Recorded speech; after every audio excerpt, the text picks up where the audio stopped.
രചയിതാട് YouTube ചാനലിലേക്ക് സ്വാഗതം. അപ്പം നിങ്ങൾ വന്നിരിക്കുന്ന 91ാമത്തെ എപ്പിസോഡ് റിവ്യൂ പറയാനായിട്ടാണ്. അപ്പോൾ എല്ലാം റെഡിയല്ലേ? ഇതൊരു വീക്കെൻഡ് എപ്പിസോഡായിരുന്നു. ലാലേട്ടൻ വളരെ സുന്ദരനായിട്ട് വന്നു. കേരളപ്പിറവിയല്ലേ, പച്ച ജുബയും അതിന് ഡിസൈൻ ഉണ്ടായിരുന്നു. സ്വർണ്ണ തരത്തിലുള്ള മറ്റേ മുണ്ട് കൊടുത്ത് വളരെ സുന്ദരനായിരുന്നു. അതുപോലെ വീട്ടിലുള്ള എല്ലാവരും സുന്ദരികളായിരുന്നു. അവരെല്ലാവരും കേരള സാരി ഉടുത്തു, അതുപോലെ മുണ്ടൊക്കെ ഉടുത്ത് വിവിധ കാര്യങ്ങളിലും ഉണ്ടായിരുന്നേ. അപ്പം എല്ലാവരും നല്ല മേക്കപ്പ് ഒക്കെ ചെയ്ത് അടിപൊളിയായിരുന്നു. അപ്പം കഴിഞ്ഞ ആഴ്ച നടന്ന കാര്യങ്ങളെക്കുറിച്ച് അവിടെ കാണിച്ചു. മറ്റേ മണി വീക്ക്, പണപ്പേരും. കേരളത്തെക്കുറിച്ച് ലാലേട്ടൻ പറയുന്നത്, കേരളം എന്ന് കേൾക്കുമ്പോൾ മനസ്സിൽ പച്ചപ്പ്, മഴ, പുഴ, കായൽ ഇതൊക്കെ തെളിഞ്ഞു വരും. ശരിയല്ലേ? കേരളം എന്ന് പറയുമ്പോഴേ പച്ചപ്പാണല്ലോ. നമ്മളൊക്കെ അറിയാലോ. നമുക്ക് ഇവിടെ നിന്ന് ഇങ്ങോട്ടൊക്കെ യാത്ര ചെയ്യുമ്പോഴത്തേന്, വടക്കോട്ടൊക്കെ യാത്ര ചെയ്യുമ്പോഴത്തേന് നമ്മൾ കാട്ടിക്കൂടെ പോകുന്ന പോലെ ഫീൽ ചെയ്യും.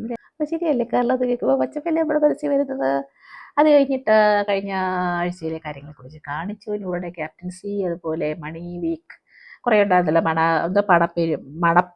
പണപ്പെരുമഴ, പിന്നെ എന്താ കുഴിപ്പണ, വട്ടപ്പണ, ലക്ഷ്യയുദ്ധം, അങ്ങനെ കുറേ കാര്യങ്ങളെ കുറിച്ച് കാണിച്ചു. അതിൽ അനുമോള് കിച്ചൺ ക്വിറ്റ് ചെയ്ത് നെവിൻ അതിൽ റീപ്ലേസ് ചെയ്യുന്നത് കാണിച്ചു. പിന്നെ ചപ്പാത്തി അനീഷ് അനുമോൾക്ക് കൊടുക്കുന്നത് കാണിച്ചു. പിന്നെ അക്ബറിൻ്റെ പാരഡി സോങ് കേൾപ്പിച്ചു. അടിപൊളിയായിരുന്നു, നല്ല രസമായിരുന്നു, അടിപൊളി. അപ്പോൾ പിന്നെ ഒരു ഡോക്യുമെൻ്ററി കാണിച്ചു ഇവിടെ കേരളത്തെക്കുറിച്ച്. അപ്പോൾ ഇപ്പോൾ ഒരു സിനിമ ഇറങ്ങിയല്ലോ, കേരളത്തെ കളിയാക്കിക്കൊണ്ട് ഒരു സിനിമ ഇറങ്ങി. അപ്പോൾ അതിന് ചുറ്റുപേര് ഞാൻ തോന്നുന്നു ആ ഒരു ഡോക്യുമെൻ്ററി ഉണ്ടാക്കിയത്. 24 മണിക്കൂർ മുല്ലപ്പൂ ചൂടിക്കൊണ്ട് നടക്കുന്നവരല്ല കേരളീയർ. ശരിയല്ലേ? ആ പടത്തിൽ 24 മണിക്കൂർ നായിക ഇങ്ങനെ മുല്ലപ്പൂ ചൂടിക്കൊണ്ട് നടക്കുന്നുണ്ട്. അപ്പോൾ അതല്ല എന്ന് കാണിച്ചു. അതുപോലെ സെറ്റ് സാരി, മുല്ലപ്പൂ, കസവുമുണ്ട്, ഓണവും വിഷുവും മാത്രമല്ല അത് ഉടുക്കുന്നത്, കേരളപ്പിറവി സ്പെഷ്യൽ ഡേക്കും ഉടുക്കും എന്ന് അതിനകത്ത് പറഞ്ഞു. നല്ലൊരു ഡോക്യുമെൻ്ററി ആയിരുന്നു, അടിപൊളിയായിരുന്നു കേട്ടോ. പിന്നെ അതിൽ പ്രത്യേകമായിട്ട് എടുത്തു പറഞ്ഞത് പ്രകൃതി ഭംഗി, ജീവൻ നിലവാരം, വിദ്യാഭ്യാസം, ഇവിടെ ഏത് മേഖല എടുത്താലും അഭിമാനത്തോടെ ഞാൻ പറയുന്നു, ഇവിടെ എന്നും സംഭവം സെറ്റാണ്. ശരിയല്ലേ? പിന്നെ കേരളത്തെക്കുറിച്ച് കുറേ ക്വസ്റ്റ്യൻസ് ചോദിച്ചു ലാലേട്ടൻ നമ്മുടെ വീട്ടിലുള്ളവരോട്, കണ്ടസ്റ്റൻറ്റുകളോട്. അപ്പോൾ കുറേ പേരൊക്കെ അറിഞ്ഞുകൂടാ, കാരണം ഇവരുടെ മേഖലകളൊക്കെ വേറെയല്ലേ. ഇപ്പം ഇതൊന്നും പുസ്തകമൊന്നും വായിക്കാനൊന്നും സമയമില്ലല്ലോ. മേഖലകളൊക്കെ വേറെ. കുറേ പേര് അഭിനയിക്കുന്നവർ, കുറേ പേര് വേറെ IT അങ്ങനെയൊക്കെയല്ലേ, കുറേ വേറെ മേഖലയിൽ ജോലി ചെയ്യുന്നവരാണ്. പക്ഷേ ഇതൊക്കെ അറിഞ്ഞിരിക്കണം. കേരളത്തെക്കുറിച്ച് നമ്മുടെ വിദ്യാഭ്യാസം ഉണ്ടല്ലോ, നമ്മുടെ അടിസ്ഥാന വിദ്യാഭ്യാസം എല്ലാവർക്കും ഉണ്ട്, എല്ലാവരും ഇത് അറിഞ്ഞിരിക്കണം. അപ്പോൾ കുറേ കാര്യങ്ങൾ ലാലേട്ടൻ ചോദിച്ചു. എല്ലാവരും കുറേ പേരൊക്കെ അത് പരാജയപ്പെട്ടു. കേരള സംസ്ഥാനം രൂപീകരിച്ചത് എന്നാണെന്നും എങ്ങനെയാണെന്ന് ചോദിച്ചു. നെവിൻ കുറേ ഈ ഫണ്ടായിട്ടുള്ള ഉത്തരങ്ങൾ പറയുന്നത്, നെവിനൊന്നും അറിഞ്ഞുകൂടാ. പക്ഷെ നെവിൻ്റെ കാര്യം എന്ന് പറഞ്ഞാൽ നെവിൻ അറിഞ്ഞൂടെങ്കിൽ അറിഞ്ഞൂടെന്ന് തന്നെ പറയും. അപ്പം നെവിൻ പറയുന്നത് കേരളപ്പിറവിയെക്കുറിച്ച് പരശുരാമൻ മഴു എറിഞ്ഞു എന്നാ കേരളപ്പിറവിയുടെ അന്ന് നവംബർ 1 എന്താ കഥ. പിന്നെ ജ്ഞാനപീഠ പുരസ്കാരം നേടിയ ആദ്യ വ്യക്തി, അത് അനീഷാണ് ഉത്തരം പറഞ്ഞ, ശങ്കരക്കുറുപ്പ്. പിന്നെ ആദ്യത്തെ മലയാള നോവൽ ആരും പറഞ്ഞില്ല. അനീഷിനറിയാം ഏതൊരു സ്ത്രീയുടെ പേരാണെന്നറിയാം. പക്ഷെ അനീഷ് ഇപ്പം അനീഷ് ഭയങ്കര ടെൻഷനാണല്ലോ, അപ്പോൾ അതുകൊണ്ട് അനീഷിനെ വിട്ടുപോയി. പക്ഷെ അനീഷ് പറഞ്ഞു സ്ത്രീയുടെ പേരാണെന്ന്. അപ്പോൾ അത് ഇന്ദുലേഖ. പിന്നെ ജില്ലകൾ, കേരളത്തിലെ ജില്ലകൾ അവസാനം രൂപപ്പെട്ടത് ഏതാണെന്ന്, കാസർഗോഡ്, അത് സാബുമാനാന്ന് തോന്നുന്നു പറഞ്ഞത്. പിന്നെ ഏറ്റവും വലിയ ക്രിക്കറ്റ് സ്റ്റേഡിയം ഏതാണ്, അത് സാവുമാൻ ഉത്തരം പറഞ്ഞു. പിന്നെ വിദ്യാഭ്യാസ മന്ത്രി അനുമോളി ചോദിച്ചപ്പോൾ അനുമോളി അത് കേട്ടിട്ടേ ഇല്ല. അനുമോള് വേറെ എന്തൊക്കെയോ പറഞ്ഞത്. താടിയുള്ള ആളാണെന്ന് കുറേ ആലോചിച്ചിട്ട്, പുള്ളിക്ക് അറിയാം പക്ഷെ ആരാന്ന് അറിഞ്ഞൂടാ. അപ്പം ലാലേട്ടൻ കളിയാക്കി, ലാലും താടിയുള്ള അവിടെ അനീഷ് മാത്രമല്ലേ ഉള്ളൂ. അവസാനം അനീഷാണ് പറഞ്ഞത്, ബി ശിവൻകുട്ടി. ദേശീയ പുരസ്കാരം നേടിയ ആദ്യ സിനിമ നീലക്കുയിൽ, അത് അക്ബറാണ് പറഞ്ഞത്. കേരളത്തിൻ്റെ ഉത്ഭവം എവിടെ നിന്നാണ്, അല്ലെങ്കിൽ കേരളത്തിന് ആ പേര് വന്നത് എങ്ങനെയാണെന്ന്, അപ്പം അനീഷാണ് പറഞ്ഞത്, കേരം തിങ്ങി നിറഞ്ഞ നാട്. അനീഷിന് കുറേ ഈ ജനറൽ നോളജ് ഉണ്ട്, കാരണം പുള്ളി ഒത്തിരി വായിക്കുന്ന ഒരാളാണ്. ബാക്കിയുള്ളവരൊക്കെ ഇത്ര ജനറൽ നോളജൊന്നും ആർക്കും ഇല്ല. ഏറ്റവും വലിയ കൊടുമുടി, നെവിനും ഷാനവാസും പറഞ്ഞില്ല, പക്ഷെ അക്ബർ ആനമുടി എന്ന് പറഞ്ഞു. നെവിൻ പറയല്ലേ അത് ആതിരപ്പള്ളിയാണ്. അപ്പം ലാലേട്ടൻ പറയുന്നുണ്ട് നല്ല ഡ്രസ്സൊക്കെ ഇട്ട് വന്നിരിക്കുന്നത് ഒന്നും അറിഞ്ഞുകൂടാ. ആരോടാണ്? നെവിനോടാണ്. ഏറ്റവും ചെറിയ ജില്ല ആലപ്പുഴ. ആദ്യത്തെ മുഖ്യമന്ത്രി. നെവിൻ ഇങ്ങനെ കുറേ വേണ്ടാത്ത ഉത്തരങ്ങളൊക്കെ പറയുന്നത്. അപ്പം ലാലേട്ടൻ നെവിനോട് പറഞ്ഞു, എൻ്റെ പ്രിയ കേരളമേ ഇവനോട് പൊറുക്കേണമേ. നെവിനോടാണ്. അപ്പം അതിനു മുമ്പേ നെവിൻ ഒരു രസകരമായ ഉത്തരം പറഞ്ഞത്, ലാലേട്ടൻ ആദ്യത്തെ മുഖ്യമന്ത്രി ആരും ചോദിച്ചില്ലേ, അപ്പം നെവിൻ പറയാം MS നമ്പ്യാരാണെന്ന്. പിന്നെ ചോദിക്കുന്നത് അക്ബറിനോട് ലാലേട്ടൻ ചോദിക്കുന്നത്, പ്രണയമണം മണക്കുന്നുണ്ടോ. പിന്നെ അവിടെ അനീഷിൻ്റെ കാര്യങ്ങൾ പറയണം. അനീഷും അനുവും തമ്മിലുള്ള എന്താ പറയുന്നത് പ്രണയാഭ്യർത്ഥനയും വിവാഹാഭ്യർത്ഥനയുടെ കാര്യമൊക്കെ അവിടെ പറയാം. അപ്പോൾ അതൊക്കെ എല്ലാവരും അവരുടെ കാര്യങ്ങൾ പറയുന്നുണ്ട്. അപ്പം നെവിനോട് ചോദിക്കുന്നു എന്താണ് അഭിപ്രായം, നെവിൻ എന്താണ് കണ്ടത്. ലാലേട്ടൻ പറയുന്നത് നെവിനാണ് ഇത് ആദ്യം പറഞ്ഞതെന്നും കണ്ടതെന്നൊക്കെയാണ്. അപ്പം നെവിൻ പറയുന്നു ഒരു മാറ്റം അനീഷിൽ ഞാൻ നേരത്തെ കണ്ടിരുന്നു. നേരത്തെ അനീഷാണെങ്കിൽ നെവിൻ ആ ബെഡിലൊക്കെ ചെന്നിരിക്കുമ്പോൾ തന്നെ ഇറങ്ങി എഴുന്നേറ്റ് പോകാനും ഒക്കെ ഭയങ്കര പ്രശ്നമാക്കിയായിരുന്നു. പക്ഷെ ഇപ്പോഴും എഴുന്നേറ്റ് പോകാൻ പറയത്തില്ല, അവിടെ തന്നെ കിടക്ക് എന്നൊക്കെ വളരെ സ്നേഹത്തോടെ പറയും. അനുമോളോടൊരു പ്രത്യേക ചായ്വ് അനീഷിനുണ്ടെന്നാണ് നെവിൻ പറയുന്നത്. ഇതിനെപ്പറ്റി അനുവിനോട് സംസാരിച്ചപ്പോൾ എങ്ങനെയാണ് കല്യാണം കഴിക്കുന്ന ആളെക്കുറിച്ച് നെവിൻ അനുവിനോട് സംസാരിച്ചപ്പോൾ അനു പറഞ്ഞെന്ന് എന്നെ മോളെ പോലെ നോക്കുന്നുള്ള ഒരാളായിരിക്കണം. അപ്പം നെവിൻ പറയുന്നത് എന്നാൽ പിന്നെ 60-65 വയസ്സുള്ള ഒരാളെയും കല്യാണം കഴിച്ചാൽ പോരെ, മോളെ പോലെ നോക്കത്തില്ലേ. അപ്പം അങ്ങനെ കുറേ കോൺവെർസേഷൻ അതിനെ ചുറ്റിപ്പറ്റി നടക്കുന്നു. അക്ബറിനോട് അതിനെപ്പറ്റി ചോദിച്ചപ്പോൾ അക്ബർ പറയുന്നത് കണ്ണിന് കുളിർമയുള്ള ഒരു ലവ് ട്രാക്ക് പോലെയാണ് എനിക്ക് തോന്നിയത്. സാബുമ്മ പിന്നെ ഒന്നും അറിയാം. സാബുവിനെ ചോദിച്ചപ്പോൾ സാബു പറയാം ഞാനൊന്നും അറിഞ്ഞില്ല ലാലേട്ടാ, എനിക്കൊരു സംശയം ഉണ്ടായിരുന്നു. അപ്പം പുള്ളിയുടെ മുണ്ടഴിഞ്ഞ പോലെ തോന്നി. അപ്പം ശരിക്കും മുണ്ടഴിഞ്ഞു. അപ്പം ലാലേട്ടൻ ചോദിക്കുകയാണ് മുണ്ടഴിഞ്ഞോ മോനെ.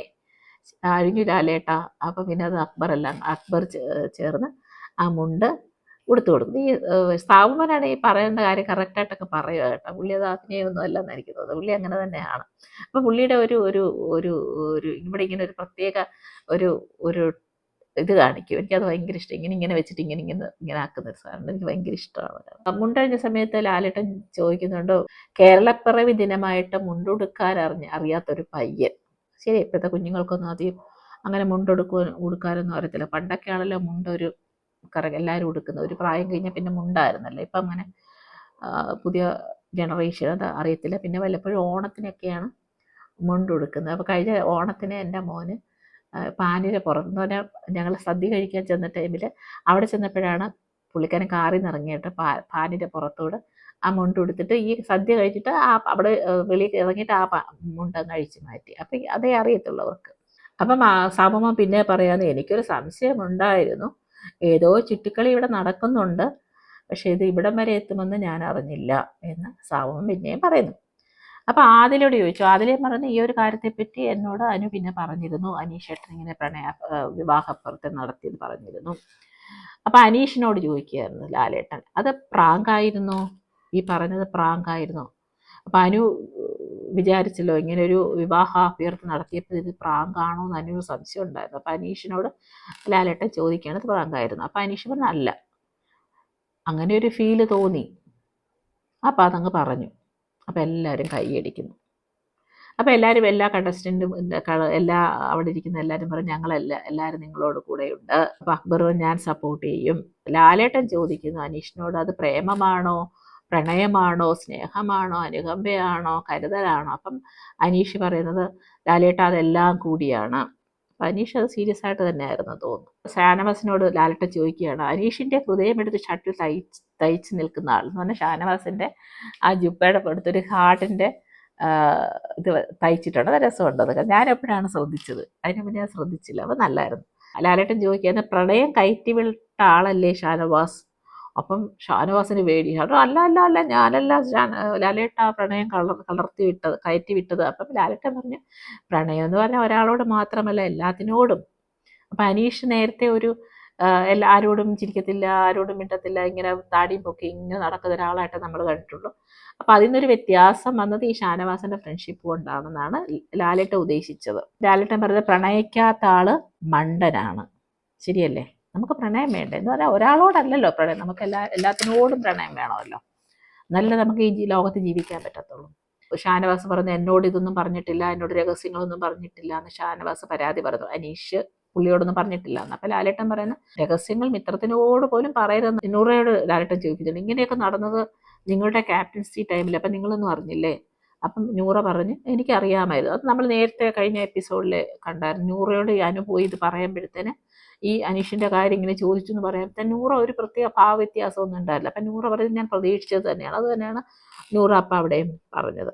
നൂറ പറയുന്നത് അനീഷേട്ടൻ ഇതെപ്പോഴെങ്കിലും തുറന്ന് പറയുമെന്ന് എനിക്കറിയാമായിരുന്നു. ലാലേട്ടൻ അനുവിനോട് പറയാണ് ഗുരുവായൂരമ്പല നടയിൽ ഞാൻ വരേണ്ടി വരുമോ. അനുമോളിരുന്ന് ഒരു പാവ കേട്ടോ. ഒരു പെൺകുട്ടിയെ ഇങ്ങനെ ഇങ്ങനെ പബ്ലിക്കായിട്ടൊക്കെ പറയുമ്പോൾ അതൊരു മാനസികാവസ്ഥയ്ക്ക് മനസ്സിലാവുന്നുണ്ട്. കാരണം നമുക്ക് ഒരാളോട് അങ്ങനെ ഇഷ്ടമാണെങ്കിൽ ഓക്കെ. അപ്പം ഇതിങ്ങനെ ഒരു ഇഷ്ടമല്ലാത്ത സ്ഥിതിക്ക് അങ്ങനെ ഇങ്ങനെ എല്ലാം കൂടി ഇങ്ങനെ എല്ലാവരോടും ഇങ്ങനെ പറയുമ്പോൾ പുള്ളിക്കാരി ഇരുന്ന് ഊരുക. പാവമുണ്ട്, പാവ അനു.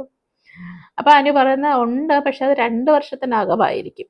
ഇത് വിവാഹം ഉണ്ടെങ്കിൽ തന്നെ അത് 2 വർഷത്തിനകമായിരിക്കും എന്ന് പറഞ്ഞാൽ ഈ വിവാഹമല്ല, വേറെ വിവാഹം. അനു പറയുന്നുണ്ട് കുറേ വർഷങ്ങൾക്ക് ശേഷമാണ് ഒരാൾ എൻ്റെ മുഖത്ത് നോക്കി ഇങ്ങനെ വിവാഹം അഭ്യർത്ഥന നടത്തുന്നത്. അപ്പം പുള്ളി ഒരു വെപ്രാളത്തിൽ പറയും, ഒരാൾ ഇഷ്ടമാണെന്ന് ഒരാൾ വെറുതെ പറയത്തില്ലല്ലോ, അവർ ഇഷ്ടമുള്ളത് കൊണ്ട് തന്നെയല്ലേ അവർ പറയുന്നത്.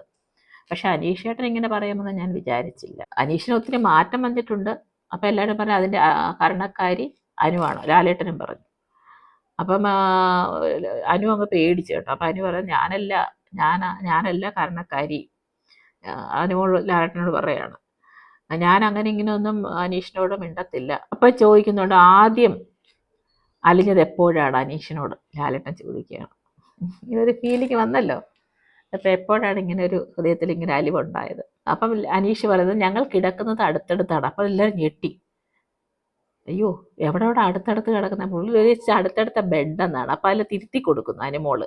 അല്ലല്ല, കാരണം ഇത് മാത്രമേ വെളിലോട്ട് പോകത്തുള്ളൂ, മനസ്സിലായില്ലേ, ബാക്കിയുള്ളവരാരും കേൾക്കത്തില്ല. അപ്പം ഇത് വെച്ചിട്ട് എന്തെങ്കിലും പ്രശ്നം ഉണ്ടാകുമ്പോൾ ഉടനെ അനുമോള് പറയുന്നുണ്ട് അല്ലല്ല അടുത്തടുത്തല്ല, അടുത്തടുത്ത ബെഡിലാണ്. അപ്പം ലാലേട്ടൻ പറയുന്ന സമയം കൊടുക്കണം. ഒരു സ്ത്രീയോട് അങ്ങനെയൊക്കെ വന്ന് പെട്ടെന്ന് ചോദിച്ചാൽ ആരും അതിന് ഉത്തരം പറയാൻ പറ്റത്തില്ലല്ലോ. നമ്മൾ ആലോചിക്കും, നമുക്ക് എല്ലാ കാര്യങ്ങളും അറിയാം, എല്ലാ കാര്യങ്ങളും നമുക്ക് ചിന്തിക്കേണ്ടേ, വീട്ടുകാർ, മുന്നോട്ടുള്ള ലൈഫ് എല്ലാം ചിന്തിക്കും. അപ്പം അനുമോൾ ചെയ്തത് കറക്റ്റാണ്. അനുമോൾ പെട്ടെന്നൊരു ഉത്തരം പറയാൻ അനുമോൾക്ക് പറ്റത്തില്ല, കാരണം ഫാമിലി ഉണ്ട്, ബന്ധങ്ങളുണ്ട്. അപ്പം ഇത് പെട്ടെന്ന് പറയുന്ന ഒരു ഉത്തരമല്ല. അനീഷിനോട് ലാലേട്ടൻ ചോദിക്കുന്നത്, അപ്പം ഇങ്ങനെ പറഞ്ഞാൽ അനുമോൾ അതിന് പെട്ടെന്നൊരു ഉത്തരം അങ്ങനെ പറഞ്ഞില്ല. ആ സമയത്ത് നിങ്ങൾ എന്തുകൊണ്ടാണ് ദേഷ്യപ്പെട്ട് എഴുന്നേറ്റ് പോയത്? അപ്പം അനീഷ് ഒന്നും പറയുന്നില്ല, അനീഷ് മിണ്ടാതിരിക്കുക. അപ്പം ലാലേട്ടൻ പറഞ്ഞൊരു കാര്യമുണ്ട്, ചുമ്മാ ലാലേട്ടനാണോ പ്രണയത്തെ പറ്റി അറിയാത്തത്? എന്തായാലും മറ്റേ പുള്ളിയുടെ വൈഫ് പ്രണയം പറഞ്ഞു കാണുമല്ലോ. അപ്പം ലാലേട്ടൻ പറഞ്ഞതോടെ നമ്മളോടത് ആരും പറയാത്തത് കൊണ്ട് എനിക്കിതിനെപ്പറ്റി കൂടുതൽ അറിയില്ല, എനിക്കിതിനെപ്പറ്റി കൂടുതൽ പറയാൻ അറിയില്ല. അപ്പം എല്ലാവരും ചിരിക്കുന്നു, കൈയടിച്ച് ചിരിക്കുന്നു. ലാലേട്ടനല്ലേ ആള്. അപ്പോൾ സാബുവാണ് ഭയങ്കരമായിട്ട് അത് കേട്ട് ചിരിച്ചത്. അപ്പം ചോദിക്കും നീ എന്താ കൂടുതൽ ഭയങ്കരമായിട്ട് ചിരിച്ചത്? സാബമ്മ പറഞ്ഞത് ലാലേട്ടൻ്റെ സിനിമകൾ കണ്ടാണ് ഞാനിതൊക്കെ പഠിച്ചത്. വന്നെ സിനിമ കണ്ടാൽ മാത്രമേ പഠിക്കത്തുള്ളൂ ഇത്. അപ്പം അക്ബർ പറയായിരുന്നു ലാലേട്ട ഇതൊരു വൺ വേ വന്നിട്ടുണ്ട് എന്ന് പറഞ്ഞാൽ അനീഷിന് അനുമോളോട് പ്രണയമുണ്ട്, ഇഷ്ടമുണ്ട്. പുറത്ത് പോയാലും ഇത് അനുവിന് സമ്മതിക്കാം. അക്ബർ ഭയങ്കരമായിട്ട് എൻകറേജ് ചെയ്യുന്നുണ്ട്. കാരണം അക്ബറിനും അങ്ങനൊരു മാരേജ് ആയിരുന്നല്ലോ, നമ്മുടെ മലയാളിയല്ല. അപ്പം അക്ബർ അത് അവരെ സപ്പോർട്ട് ചെയ്യുകയും മോട്ടിവേറ്റ് ചെയ്യുകയും ചെയ്യുന്നുണ്ട്. രണ്ടുപേരും നല്ല മാച്ചാണ് ലാലേട്ട. പ്രത്യേകിച്ച് രണ്ടുപേര് തെറ്റ് അക്സെപ്റ്റ് ചെയ്യാത്തവരാണ്. അതുകൊണ്ട് പടച്ചോൻ ഇത് അവരെ ഒന്നിപ്പിച്ചതാണ്. പിന്നെ അക്ബർ പറയുന്നുണ്ട് അനുവിൻ്റെ കയ്യിലാണ് തീരുമാനം, യുക്തിപൂർവ്വം ആലോചിച്ച് ഓക്കെ പറയൂ, എല്ലാം സെറ്റാകും. അത് അനുമോളല്ലേ തീരുമാനിക്കേണ്ടത്, അല്ലേ? നമ്മുടെ അത് തികച്ചും വ്യക്തിപരമാണ്. ഒരു ലൈഫ്, അവരുടെ വിവാഹ ജീവിതം എന്നൊക്കെ പറയുന്നത് തികച്ചും വ്യക്തിപരമാണ്. അത് എടുത്തിയാടിയൊന്നും നമുക്ക് തീരുമാനങ്ങൾ എടുക്കാൻ സാധ്യമല്ല. അപ്പം ലാലേട്ടൻ പറയുന്നൊരു കണ്ട്, സാധാരണ ഷോയുടെ ആരംഭത്തിൽ കുറച്ച് കഴിഞ്ഞിട്ടാണ് ഇങ്ങനെ ലവ് ട്രാക്ക് വരുന്നത്. പക്ഷേ ഈ സീസണിൽ ഈ ഒരു ലവ് ട്രാക്ക് ആരംഭിച്ചത് ഈ ഷോ തീരാറായപ്പോഴാണ്. കാരണം ഇനി ഒരു 9 ദിവസമല്ലേ ഉള്ളൂ. ലാലേട്ടൻ പറയുന്നത് അങ്ങോട്ടും ഇങ്ങോട്ടും ഒരുപക്ഷെ നല്ലതുപോലെ അവർ മനസ്സിലാക്കിയിട്ടുണ്ടായിരിക്കും. ഒന്നും ഇങ്ങനെ തോന്നാത്തൊരു ഫീലിങ്സ് അവസാനം വന്നത് നിങ്ങളെ കൂടുതൽ മനസ്സിലാക്കാൻ, അങ്ങോട്ടും ഇങ്ങോട്ടും മനസ്സിലാക്കാനുള്ള ശ്രമമായിരുന്നു. പക്ഷെ ഷാനവാസ് പറയുന്നത് ഈ 9 ദിവസം എന്ന് പറയണ്ടേ, 9 ദിവസം ഡേയ്സ് ടു ഗോ എന്ന് പറഞ്ഞ ഒരു ബോർഡ് വന്നു. ആ ദിവസം ശേഷമാണ് ഈ അനീഷിന് ഇത്രയും വെപ്രാളം ഉണ്ടായത്. കാരണം ഇനിയെങ്കിലും പറഞ്ഞില്ലെങ്കിൽ ഈ ഒരു ഇഷ്ടം അനുവിനോട് പറയാൻ കഴിയുമോ എന്നായിരുന്നു അനീഷിൻ്റെ സംശയം. ലാലേട്ടൻ ചോദിക്കുന്നു നെവിനാണോ ഇത് ആദ്യം പറഞ്ഞത്? പെട്ടെന്ന് നെവിൻ പറയുന്നു അനുമോളുടെ എന്ത് കാര്യം വന്നാലും അനീഷ് എന്തെന്നില്ലാത്തൊരു നന്മ മരം പോലെ അങ്ങ് പൂക്കും.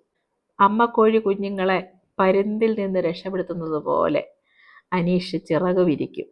ഭയങ്കര ഡയലോഗ്സാണ്. ആ ചിറകിൻ്റെ കീഴിലായിരുന്നു അനുമോളുടെ ആശ്രയം. ശരിയാണ്, കഴിഞ്ഞ 2-3 ആഴ്ച ഈ പുള്ളിക്കാരി എല്ലാവരോടും അങ്ങ് പിണങ്ങിയല്ലോ. പുള്ളിക്കാരി അങ്ങ് ഭയങ്കര ഒരു അഗ്രസീവ് പോലെ, എന്നാൽ എല്ലാം പാത്രം കഴുകുന്നില്ല, ഡ്യൂട്ടി ചെയ്യുന്നില്ല, എല്ലാവരോടും വഴക്ക്, പ്രശ്നം.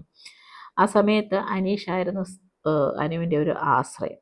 അത് മാത്രമല്ല, നെവിൻ പറഞ്ഞത് എന്തെങ്കിലും ഒരു പ്രശ്നം വന്നാൽ, ഇപ്പം നെവിൻ്റെതായ എന്തെങ്കിലും ഒരു പ്രശ്നം വന്നാൽ അനീഷ് നെവിനെ വരച്ച് കീറി അങ്ങ് ഒട്ടിക്കും, സ്റ്റിക്കർ പോലെ ഒട്ടിക്കും. അതായിരുന്നു പതിവ്. പക്ഷേ ഇപ്പം ഭയങ്കര സ്നേഹമാണ്. അപ്പം അതിൻ്റെയൊക്കെ ഒരു റീസൺ ഈ ഒരു പ്രണയമായിരിക്കാമെന്നാണ് നെവിൻ പറയുന്നത്. പിന്നെ അനുവിനോട് ചോദിക്കുകയാണ് ലാലേട്ടൻ എന്താണ് അനുവിന് ഫീൽ ചെയ്തത്. അപ്പം അനു പറയുന്നത് ശരിയാണ്, എന്നെ കെയർ ചെയ്യുന്നുണ്ടായിരുന്നു, പക്ഷെ ഇങ്ങനെ പറയുമെന്ന് ഞാൻ സ്വപ്നത്തിൽ വിചാരിച്ചില്ല. ഞാൻ വിചാരിച്ച് ഫസ്റ്റ് പ്രാങ്ക് ചെയ്തതാണെന്ന്, പക്ഷെ പിന്നെ മനസ്സിലായി ഇത് സീരിയസ് ആയിട്ട് പറയുന്ന കാര്യമാണ്. പക്ഷെ ഞാൻ ഇത് പറഞ്ഞ് തിരുത്താനായിട്ട് പുള്ളിയെടുത്ത് നിന്നപ്പോഴത്തേന് അനീഷ് പറഞ്ഞ് ചാപ്റ്റർ ക്ലോസ്, സംസാരിക്കാൻ കൂട്ടാക്കിയില്ല. പിന്നെയും പറയുന്നുണ്ട്, ഞാൻ ആ അനീഷിനെ അങ്ങനെ ഒരു രീതിയിൽ കണ്ടിട്ടില്ല, ഞാനൊരു ചേട്ടനെ പോലെ മാത്രമേ കണ്ടിട്ടുള്ളൂ. സ്നേഹമുണ്ട്, പക്ഷേ കല്യാണം കഴിക്കാനില്ല, ഒരു നല്ല ഫ്രണ്ട് ആയിരിക്കാനാണ് താല്പര്യം. ലാലേട്ടൻ പറയുന്നത് ഓക്കെ, അതൊക്കെ തീരുമാനിക്കുന്ന ഈ സമയമുണ്ട് എന്ന് പറഞ്ഞിട്ട് അത് അവസാനം ചാപ്റ്റർ ക്ലോസ് ചെയ്യുന്നു. പിന്നെ ലാലേട്ടൻ പറയും ഇന്ന് നല്ലൊരു ദിവസമാണ്. അപ്പോൾ പുള്ളി ഉദ്ദേശിച്ചത് മറ്റേ കേരളപ്പിറവിയുടെ കാര്യമാണ്. ഇവർ വിചാരിച്ച് മറ്റേ അനീഷിൻ്റെ അനുവിൻ്റെയും കാര്യമാണെന്നാണ്.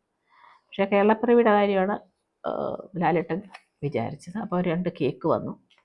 ആ കേക്ക് അത് നെവിനാണ് പോയി എടുത്തത്. അപ്പോൾ കുറേ താമസിച്ചപ്പോൾ ലാലേട്ടൻ പറഞ്ഞു അവൻ തനിയാൻ കഴിച്ചോ.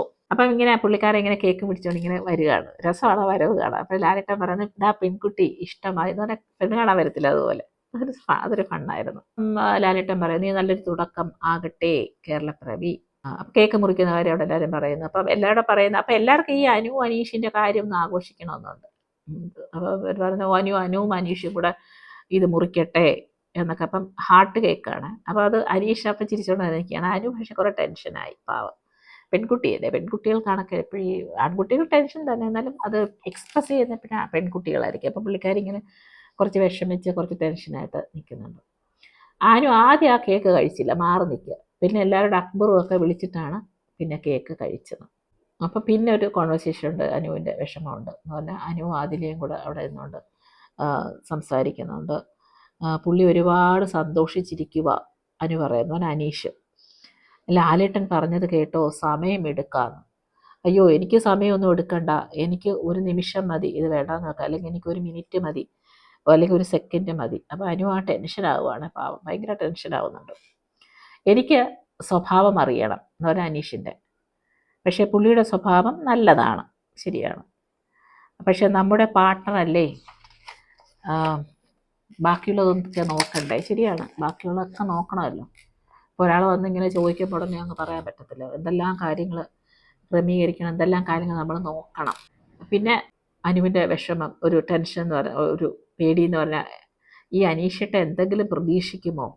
ശരിയല്ല, ഇങ്ങനെയൊക്കെ പറയുമ്പോൾ പിന്നെയും പുള്ളിയുടെ മനസ്സിൽ ആ ഒരു പ്രണയം പൂക്കുമോ, പ്രശ്നമാവോ എന്നൊക്കെയാണ് അനുമോളുടെ പേടി. അനുമോളൊരു സാധാരണ പെൺകുട്ടിയെ പോലെ എന്ന് പറഞ്ഞാൽ എല്ലാവരും സാധാരണ പെൺകുട്ടികൾ തന്നെയല്ലേ, പ്രത്യേകിച്ച് മലയാളി ആയിട്ടുള്ളൊരു പെൺകുട്ടി, കല്യാണം കഴിക്കാത്തൊരു പെൺകുട്ടി. അപ്പം അനു പറയാണ് ഇനി ഇവിടെ നിന്ന് ഇറങ്ങിയാൽ എനിക്ക് ആലോചനയൊന്നും വരത്തില്ല ഇങ്ങനെയാണെങ്കിൽ. പാവം, എനിക്കത് കേട്ടപ്പം പാവം തോന്നി. ഓക്കെ, അന്നൊരു സമയത്ത് അന്വേഷണം അങ്ങനെ തോന്നി, ഒരു പ്രണയം തോന്നി, അത് സ്വാഭാവികമല്ലേ. പക്ഷെ അതൊരു ഷോ ആയതുകൊണ്ടാണല്ലോ ഇങ്ങനെ പബ്ലിക്കായിട്ടൊക്കെ പറയുന്നത്, അത് ഷോ ആയതുകൊണ്ടാണ്. അപ്പോൾ അത് ലാലേട്ടൻ പറഞ്ഞ് മനസ്സിലാക്കുന്നത് ഇതൊരു ഷോ ആണ്, ടെൻഷൻ്റെ ആവശ്യമില്ല, ഈ ഷോ ആയതുകൊണ്ടാണ് നമ്മൾ ഇതിനെ ഇങ്ങനെ ക്ലാരിഫൈ ചെയ്യാൻ വേണ്ടി ചോദിക്കുന്നത്, അതിനൊന്നും വിഷമിക്കേണ്ട, ഇത് നിങ്ങളുടെ മാത്രം തീരുമാനമാണ്, ഇതൊരു ഷോ ആണെന്ന് പ്രേക്ഷകർക്ക് നന്നായി അറിയാം എന്ന് പറഞ്ഞ് അനുമോളെ സമാധാനിപ്പിക്കുന്നുണ്ട്. നൂറയുടെ ക്യാപ്റ്റൻസിയെക്കുറിച്ച് അനുമോൾ ചോദിക്കുന്നു. അപ്പോൾ അനുമോൾ ആഴ്ചയെല്ലാം അങ്ങ് വഴക്കായിരുന്നല്ലോ. അപ്പോൾ അനുമോളുടെ കുറേ കാര്യങ്ങൾ പറയുന്നു. പിന്നെ നെവിൻ 100-ൽ 65 മാർക്ക് കൊടുക്കാം നൂറയ്ക്ക് ക്യാപ്റ്റൻസിക്ക് എന്ന് പറഞ്ഞു. നെവിൻ പറയുന്നൊരു കാര്യം, അനുമോൾ ക്വിറ്റ് ചെയ്ത് പോയപ്പോഴത്തേന് കിച്ചണിൽ നെവിനെ ഇട്ടു. അപ്പോൾ അതൊരു വോയിസ് ആയിട്ടുള്ള തീരുമാനമായിരുന്നു നൂറയുടേതെന്നാണ് നെവിൻ തന്നെ പറയുന്നത്. പിന്നെ നൂറോട് ചോദിക്കുന്നുണ്ട് ആരെയാണ് ഈ വീട്ടിൽ ഏറ്റവും കൂടുതൽ നിയന്ത്രിക്കാനായിട്ട് പ്രയാസപ്പെട്ടത്. നൂറ പറയുന്നത് ആദിലയാണ്. അനുകമ്പയോടെ കൂടെ നിന്നവരാരൊക്കെയാണ് നൂറയോട് കൂടെ. അപ്പം നൂറ പറയുന്നു അക്ബർ, സാബു, നെവിൻ, അനീഷേട്ടൻ. ലാലേട്ടൻ ചോദിക്കുന്നുണ്ട് അതെ, അപ്പം അനീഷിനോട് ഇറങ്ങിപ്പോടോ, അവിടെ ഇരിക്കടോ എന്നൊക്കെ പറയുന്നുണ്ടല്ലോ. അപ്പോൾ അതിനെപ്പറ്റിയൊക്കെ നൂറ സംസാരിക്കുന്നു. ഈ സാവമാനം സംസാരിക്കുമ്പോൾ എനിക്ക് ഭയങ്കര ഇഷ്ടമാണ്. ഒരു ആക്ഷനും ഒരു ഒരു പുള്ളിയുടെ ഒരു നിൽക്കുന്ന ഒരു പോസ്റ്ററും പിന്നെ പുള്ളിയുടെ ജസ്റ്റ് ഈ കൈ കൊണ്ടൊക്കെ കാണിക്കുന്ന കുറേ കാര്യങ്ങൾ എനിക്ക് ഭയങ്കര ഇഷ്ടമാണ്. അപ്പോൾ സാബമ്മ പറയുന്നുണ്ട് പിന്നെ എനിക്ക് പുള്ളിക്ക് മറ്റേ പയറ് കൊടുത്തതും ചോറ് കൊടുത്ത കാര്യമൊക്കെ പറയുന്നത്. അപ്പം സാബമ്മ പറയുന്നത് അതൊരു കുടുംബ പ്രശ്നമായിരുന്നു, അത് ശരിയാക്കി. പിന്നെ ഈ ഒരു കഴിഞ്ഞ ആഴ്ച എന്ന് പറയുന്നത് എനിക്കും പ്രശ്നമായിരുന്നു. ലാലേട്ടൻ പറയത്തില്ലേ പ്രഷർ കുക്കർ പോലെയാണ് ഇവിടെ. അപ്പം ഞാൻ പ്രഷർ കുക്കറിൻ്റെ അനുഭവമായിരുന്നു. ഞാൻ പലപ്പോഴും ചെറിയ കാര്യങ്ങളൊക്കെ പൊട്ടിത്തെറിച്ച് പോകും. പിന്നെ ലാലേട്ടൻ പറയുന്നത് ഈ അരിമോള് വിളമ്പുമ്പോഴാണല്ലോ ഈ പ്രശ്നം എല്ലാം ഉണ്ടാകുന്നത്. അപ്പം അങ്ങനെ കുറേ കാര്യങ്ങൾ ലാലേട്ടൻ പറയുന്നതാണ്. ഭക്ഷണം എല്ലാം കൊടുക്കണം, നിങ്ങൾക്ക് വിളമ്പിട്ട് നിങ്ങൾ മാറി നിൽക്കണം, ആവശ്യമുള്ളവർ എടുത്തോളും എന്നൊക്കെ അനുമോളോട് പറയുന്നു. ആദിലയോടും ചോദിക്കുന്നുണ്ട് ഈ ക്യാപ്റ്റൻസിയുടെ കാര്യം. അപ്പം കുറേ പ്രാസോപ്പിച്ച് കുറേ കാര്യങ്ങൾ പറയുക, കുറേ പഞ്ച് ഡയലോഗാണ് എപ്പോഴും ആദില പറയുന്നത്. അപ്പം ആദില പറയുന്നത് ചട്ടിയും എന്തോ കലവും ചട്ടിയും ഒക്കെ ഉള്ളത് തട്ടിയും മുട്ടിയിരിക്കും ലാലേട്ടാ. അപ്പം ലാലേട്ടൻ പറഞ്ഞ ആ ചട്ടിയും മുട്ടിയൊക്കെ ഇരിക്കാം, പക്ഷെ അത് പൊട്ടിപ്പോകരുത്. പിന്നെ അക്ബർ പറയുന്നത് മോശമല്ലാത്തൊരു ക്യാപ്റ്റൻസി ആയിരുന്നു. അതുപോലെ എന്നെ പാത്രം കഴുകാനൊക്കെ നൂറ സഹായിച്ചു. നെവിൻ എഴുന്നേറ്റ് ഭയങ്കര ഡയലോഗ്. ഈ പല വഴക്കുകൾക്കുമൊക്കെ മൂല കാരണം നെവിനാണ്. നെവിൻ എല്ലാം ഒരു തമാശയാണ്. ഇപ്പം തമാശ കാണിക്കുമ്പോൾ ഈ പുള്ളിക്കാരെ എപ്പോഴാണ് സീരിയസ് ആവുന്നത്, എപ്പോഴാണ് തമാശ കാണിക്കുന്നത് നമുക്കും അറിഞ്ഞൂടെ, അവിടെ ഇരിക്കുന്നവർക്ക് പറഞ്ഞു. അപ്പം നെവിൻ പറയുന്നതുകൊണ്ട് ലാലേട്ട ഇപ്പോഴീ അവസാന ദിവസങ്ങളിലും അരിക്കും പയറിനും വേണ്ടിയൊക്കെയാണോ ഇവിടെ വഴക്ക്? പുള്ളി അങ്ങ് നന്മപരമായി പുള്ളി പറഞ്ഞ എൻ്റെ ഒരു തീരുമാനം, ഇനി കുക്കിംഗ് വേണ്ട ഈ വീട്ടിൽ, കുക്കിംഗ് ബിഗ് ബോസ് സമയാസമയങ്ങളിൽ ഫുഡ് തന്നാൽ മതി. അപ്പം ലാലേട്ടൻ പറയുന്ന ഒരു ലിസ്റ്റ് ഇതാ, ഞാനൊരു ടിഫിൻ ബോക്സ് അങ്ങോട്ട് അയക്കാം, ആ ടിഫിൻ ബോക്സിൽ ഒന്നും ഉണ്ടായിരിക്കില്ല എന്ന് ലാലേട്ടൻ തമാശ പറയുന്നു. അപ്പം ഏറ്റവും കൂടുതൽ ക്യാഷ് കിട്ടിയത് നൂറയ്ക്കാണെന്ന് പറയുന്നു. അപ്പം നെവിനോട് ചോദിക്കുന്നു, ഈ ഒരു കഴിഞ്ഞ ഒരാഴ്ച മണി വീക്കൊക്കെ വന്നപ്പോൾ നെവിനൊന്നും ഒന്നും കളിക്കാൻ പറ്റില്ല. അപ്പം ലാലേട്ടൻ്റെ സങ്കടം, ലാലേട്ടൻ കൊടുത്തൊരു പണിഷ്മെൻ്റ് ആണ്. അപ്പം നെവിൻ എന്തൊക്കെയോ പറയുന്നത് ശരിയാണ്, എനിക്ക് ഭയങ്കര വിഷമമായിരുന്നു, അങ്ങനെ ഇങ്ങനെയാന്നൊക്കെ പറയുന്നു. പക്ഷേ കഴിഞ്ഞ ആഴ്ച നല്ല പെർഫോമൻസ് കാഴ്ചവെച്ച് പുള്ളിക്കാരൻ നല്ലതുപോലെ എല്ലാവരും നല്ലത് ബിഹേവിയർ ചെയ്തുകൊണ്ട് ആ ഒരു പണിഷ്മെൻറ്റിന് ഒരു പരിഹാരമായിട്ട് ലാലേട്ടൻ പറഞ്ഞ് ഞാൻ വേറൊരു ടാസ്ക് തരാം. അപ്പോൾ ആ ടാസ്ക് 3 ടാസ്ക് കൊടുത്തപ്പോൾ അതിലൊരു തിരഞ്ഞെടുക്കാൻ പറയും. അപ്പം നെവിന് തിരഞ്ഞെടുത്തത് മറ്റേ കാറിൽ പോയി പൈസ എടുക്കുന്നതാണ്. അപ്പോൾ അത് പുള്ളിക്കാരൻ ഞാൻ ചെയ്യാം. അപ്പം ലാലേട്ടൻ ചോദിക്കുന്നുണ്ട് ചെയ്യാൻ പറ്റുമോ, നിനക്ക് ചെയ്യാൻ പറ്റുമോ? അപ്പോൾ ഭയങ്കര കോൺഫിഡൻസ് ആയിക്കാണ്ട് എനിക്ക് ചെയ്യാൻ പറ്റും, എനിക്ക് ചെയ്യാൻ പറ്റും, ഇനി കണ്ടറിയാം എന്താ സംഭവിക്കാൻ പോകുന്നത്. അപ്പം അത് ലാലേട്ടൻ ചെയ്തിട്ട് നല്ലൊരു കാര്യം. അപ്പോൾ പുള്ളിക്കാരൻ സന്തോഷമായില്ലേ നെവിന്? ഭയങ്കര സങ്കടമില്ലായിരുന്നു. പിന്നെ ടാസ്ക് കൊടുത്തത് മൈജിയുടെ 20th ആനിവേഴ്സറി ആയതുകൊണ്ട് ഒരു ടാസ്ക് കൊടുത്തു മൈജിക്കാരുടെ. അപ്പോൾ അത് ബലൂണ് ഇങ്ങനെ കുറേ ബലൂൺ ഇട്ടിരിക്കുക, അത് പൊട്ടിക്കുക. അപ്പോൾ അതിൽ ഒരു സ്ലിപ്പ് കിട്ടും മൈജിയുടെ, അത് എടുക്കുന്നവർക്കാണ് സമ്മാനം. അത് കിട്ടിയത് അക്ബറിനാണ്. വേറൊരു ഓഫർ അവർക്ക് കൊടുത്തത് നവംബർ 30 വരെ ഇതിൻ്റെ സ്പെഷ്യൽ ഓഫർ ഈ ഇവിടെ ഇരിക്കുന്ന എല്ലാ കണ്ടസ്റ്റൻറ്റുകൾക്കും അവർക്ക് എന്ത് വേണമെങ്കിലും പർച്ചേസ് ചെയ്യാം. അപ്പോൾ അത് നല്ലതായിരുന്നു. കഴിഞ്ഞ ആഴ്ച നോമിനേഷൻ എല്ലാവർക്കും ഇഷ്ടപ്പെട്ടെന്ന് അവിടെ പറയുന്നു. കാരണം ബിഗ് ബോസ് അനൗൺസ് ചെയ്ത് എല്ലാവരും നോമിനേഷനിൽ വരും, 100 ഒഴിച്ച്. അത് കൊള്ളാമെന്ന് പറയുന്നു. അപ്പോൾ അവിടെ അപ്പോൾ ഇത്ര നാൾ ഞാൻ റിവ്യൂ ചെയ്തപ്പോഴത്തേന് ഞാനും ചെയ്തെന്ന് പറഞ്ഞാൽ ഈ 100ക്ക് കട ഫിസിക്കൽ ടാസ്ക് മറ്റേ ടാസ്കിലെല്ലാം പുള്ളി ജയിച്ചല്ലോ ഫിസിക്കൽ ടാസ്കിൽ. അപ്പോൾ അതിന് 100ക്ക് കിട്ടിയത് ഫൈനൽ 5 ആണെന്നാണ് വിചാരിച്ചത്. ശരിക്കും അങ്ങനെ അല്ലായിരുന്നു. അത് ഇന്നാണ് ഞാനും അറിയുന്നത്. പുള്ളിക്കാരിക്ക് ഫൈനൽ വീക്കിൽ വന്നു എന്നാണ്. അയ്യോ, അപ്പോൾ എല്ലാവരും മറ്റേതാണ് വിചാരിച്ചിരുന്നത്. പാവമുണ്ട്, ഞാനും അങ്ങനെയാണ്. അപ്പോൾ ആ വീട്ടിലുള്ളവരെല്ലാം അങ്ങനെ തന്നെയാണ് വിചാരിച്ചത്, ഫൈനൽ 5 വന്നു എന്ന്. പക്ഷേ ഫൈനൽ 5 ഫൈനൽ വീക്കിലാണ് അത്. അപ്പം ഇന്ന് മറ്റേ എവിക്ഷൻ ഉണ്ടായിരുന്നു. അപ്പോൾ അതിൽ അനുമോളാണ് സേവ് ആയത്. അനുമോൾ ഫൈനൽ വീക്കിൽ വന്നിട്ടുണ്ട്, ബാക്കി ഒക്കെ നാളെയാണ്. അപ്പോൾ 2 പേരാണ് ഫൈനൽ വീക്കിൽ വന്നിരിക്കുന്നത്, ഫൈനൽ 5 ഫൈനൽ വീക്ക്. അതിൽ വന്നിരിക്കുന്നത് അനുമോള്, നൂറ. അപ്പം 2 പേർക്ക് സന്തോഷമാണ്. പക്ഷെ നൂറയ്ക്ക് കുറച്ച് സങ്കടമായി പോയോ എന്നൊരു സംശയം. കാരണം ഫൈനൽ 5 എന്നുള്ള കാര്യമാണ് ഇതുവരെ നമ്മൾ വിചാരിച്ചുകൊണ്ടിരുന്നത്. അപ്പോൾ ലാലേട്ടൻ ഒരു അനൗൺസ്മെൻറ്റ് ചെയ്യുകയാണ്, ചെറിയ തീരുമാനങ്ങൾ വലിയ മാറ്റം ഉണ്ടാക്കും. ശരിയാണ്.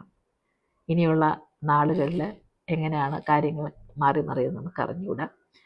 അപ്പോൾ ആര് വിന്നറായാലും അവർക്ക് സന്തോഷം, നമുക്ക് സന്തോഷം, എല്ലാവർക്കും സന്തോഷം. പക്ഷേ ഇത് കഴിഞ്ഞ കുറേ നാൾ നമുക്കൊരു എൻ്റർടൈൻമെൻ്റ് ആയിരുന്നു ഇത് കാണാനും. നമ്മുടെയൊക്കെ സ്ട്രെസ്സൊക്കെ മാറ്റാൻ പറ്റുമായിരുന്നു.